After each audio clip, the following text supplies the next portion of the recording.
दोस्तों, Russia Ukraine war से संबंधित एक इम्पॉर्टेंट अपडेट आई है। अभी आपने देखा है कि भाई जेलेंस्की ने यहाँ पर, है ना, जेलेंस्की ने यहाँ पर जो है वो रिजाइन करने का प्रस्ताव पेश किया है, लेकिन इस शर्त पर कि यूक्रेन जो है वो नाटो की मेंबरशिप अगर प्राप्त कर लेता है। तो उससे संबंधित एक अपडेट है कि भाई जेलेंस्की ने यहाँ पर इस्तीफा देने का प्रस्ताव दिया है, लेकिन उसके लिए ट्रंप के सामने इन्होंने बहुत सारी शर्तें रखी हैं। अभी हम लोगों ने कुछ दिन पहले देखा था कि डोनाल्ड ट्रंप ने इस चीज को बहुत अच्छे से, ऐसा मतलब लगातार तीखे प्रहार जो है वो जेलेंस्की के ऊपर किए गए थे।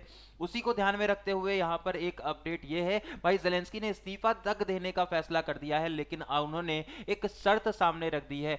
वो है एक मेंबरशिप की, बहुत इंपॉर्टेंट वर्ल्ड लेवल पर एक ऑर्गेनाइजेशन जो बनता जा रहा है, वो है नाटो। ठीक है, तो क्या अब जेलेंस्की इस्तीफा दे सकते हैं? अगर इनकी शर्तों को मान लिया गया तो हो सकता है आगे चल करके आपको जेलेंस्की यूक्रेन की वॉर को लीड करते हुए ना दिखाई पड़े। बहुत दिन से ये वॉर चल रही है, यूएसए ने लगातार इस वॉर को सपोर्ट भी किया है ना। इस पर ट्रंप ने जेलेंस्की को थोड़ा सा फटकार भी लगाई थी कि भाई, एक कॉमेडियन था, अभी उनके भी कथन पर आएंगे हम लोग, जेलेंस्की के बारे में ट्रंप ने क्या कहा था।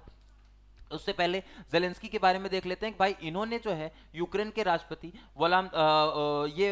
आपको याद रखना है, वोलोदिमीर जेलेंस्की, इन्होंने इस्तीफे की पेशकश की है। पहले तो ये आप याद रखें, है ना, इस्तीफा किस वजह से दिया गया, लेकिन इसके लिए इन्होंने शर्त पेश की। उन्होंने कीव में एक प्रेस कॉन्फ्रेंस में यह कह दिया है कि अगर उनके इस्तीफे से यूक्रेन में शांति आती है ना, यूक्रेन में शांति आती है, या फिर यूक्रेन जो है वो नाटो की सदस्यता पालेगा। अब नाटो एक अच्छा खासा सशक्त एक ऑर्गेनाइजेशन हो गया है।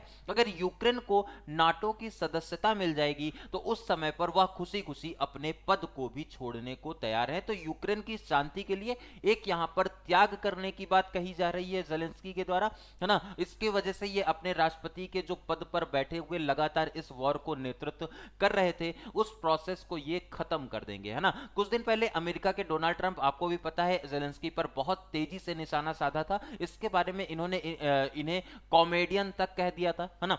लगातार ऐसे युद्ध में प्रतिभाग करने के लिए उत्तेजित किया गया अमेरिका को, जिसमें कभी भी जेलेंस्की जीत नहीं सकते थे, है ना। इस तरह के एक तरह से आरोप इनके ऊपर लगाए गए थे। और डिटेल में जानते हैं तो जेलेंस्की का जो इस्तीफा है इसमें क्या कहा गया। तो जेलेंस्की ने कीव में प्रेस कॉन्फ्रेंस कही, और अगर यूक्रेन में शांति होती है ना, अगर इन्होंने कहा कि सीधा सा बात है कि भाई अगर यूक्रेन में शांति होती है, अगर आपको वाकई मेरे पद की जरूरत है तो मैं तैयार हूं, ऐसा इन्होंने कहा। और मैं इसे नाटो के बदले में दे सकता हूं। अगर आप नाटो की सदस्यता यूक्रेन को दे दोगे तो उसके बदले में मैं आपको राष्ट्रपति का पद भी इस्तीफा दे दूंगा, उस पद को मैं छोड़ दूंगा। उन्होंने कहा अगर जरूरत पड़ी तो वह तुरंत पद भी छोड़ देंगे, अगर जरूरत है ऐसी भी, लेकिन वही कंडीशन वही है, नाटो की सदस्यता इन्हें चाहिए। ठीक है, तो लगातार ये वॉर चल रहा है, लगातार एक के बाद एक इसमें प्रोविजंस हो रहे हैं। किसी भी प्रकार से कोई भी कंट्री यहां पर कॉम्प्रोमाइज नहीं कर रही। यूक्रेन को कहीं ना कहीं कहा जाता है कि अमेरिका इसे बैकअप प्रदान कर रही है हथियारों के मामले में या फिर अन्य गतिविधियों के तहत में। वर्ल्ड लेवल पर जो प्रेशर बनाने का कार्य है उसका भी दायित्व तो अमेरिका का ही यहां पर है। मतलब बेसिकली ये स्पॉन्सर करने का काम यूएसए ने इस वॉर को किया है। लेकिन डोनाल्ड ट्रंप जब से आए हैं, इन्होंने इस पूरे प्रोसेस को ये बताया कि भाई ये जो प्रक्रिया, ये जो तरीका ये लोग फॉलो कर रहे हैं, ये वॉर ऐसी है जो कि कभी भी यूक्रेन नहीं जीत सकता है। ठीक है, यूक्रेन कभी भी इस वॉर को नहीं जीत सकता है। तो ट्रंप ने जेलेंस्की को यहां पर खरी खोटी सुनाई थी कुछ दिन पहले। इसमें इन्होंने कहा कि ट्रंप जो है वो चंद दिन पहले ट्रंप ने सोशल मीडिया पे कहा था, जरा सोचिए, एक मामूली सफल कॉमेडियन, है ना, इन्होंने एक मामूली कॉमेडियन कहकर संबोधित किया था जेलेंस्की को। और इन्होंने कहा अमेरिका को $350 बिलियन खर्च करवा दिया इस कॉमेडियन ने। जेलेंस्की को इन्होंने सीधे से निशाना पे रखा था, है ना, इनको उकसाया था इसी के माध्यम से, ताकि वह ऐसे युद्ध में, अमेरिका को उकसाया गया कि वो $350 बिलियन लगा करके, इन्वेस्ट करके एक ऐसे युद्ध में प्रतिभाग करें जिसमें कभी भी शुरू ही नहीं करना चाहिए था,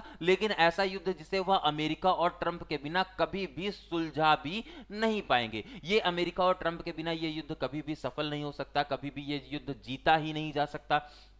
उसके बाद भी ये युद्ध जो है वो शुरू किया गया। तो इसकी वजह से ट्रंप ने लगातार एक के बाद एक ज़ेलेंस्की पर निशाना साधा था अपने सोशल मीडिया पर पोस्ट करके, है ना। तो इसके बाद में जो चर्चा है वो लगातार बढ़ रही थी, और अब यहाँ पर बैकफुट पर दिख रहे हैं ज़ेलेंस्की, और ज़ेलेंस्की ने कहा अगर नाटो की सदस्यता आप दे दोगे, मतलब यूक्रेन एक अच्छी सुदृढ़ अवस्था में अगर पहुंच जा रहा है ना, तो उसके बाद में ज़ेलेंस्की इस्तीफा देने को भी तैयार है ना। तो इसी तरह के इंपॉर्टेंट अपडेट आपको शिक्षा टाउन पर मिलती रहती है। कैसी लगी ये अपडेट कमेंट सेक्शन में जरूर बताइएगा। और इंटरनेशनल अफेयर्स का जो हमारा मेंस पॉलिटी मेंस का जो विषय वस्तु है वो स्टार्ट हो चुकी है। उसके लिए आप एप्लीकेशन पर लाइव 11 बजे जुड़िए, है ना। मंडे वेंसडे फ्राइडे आपकी क्लासेस हो रही हैं, वहां पर आपको बहुत सारे इंटरनेशनल अफेयर से संबंधित मुद्दों को डिस्कस किया जाता है, ठीक है। तो इसी तरह के अपडेट के लिए बने रहिए शिक्षा टाउन पर, अपनी तैयारी को बहुत अच्छे से बढ़ाते रहिए। और अगर आपको इस वॉर में या इस तरह की जो इंटरनेशनल अफेयर्स अगर आपको अच्छे लगते हैं तो चैनल को एक बार सब्सक्राइब भी जरूर कर लीजिएगा। आज के इस वीडियो में इतना ही। जय हिंद।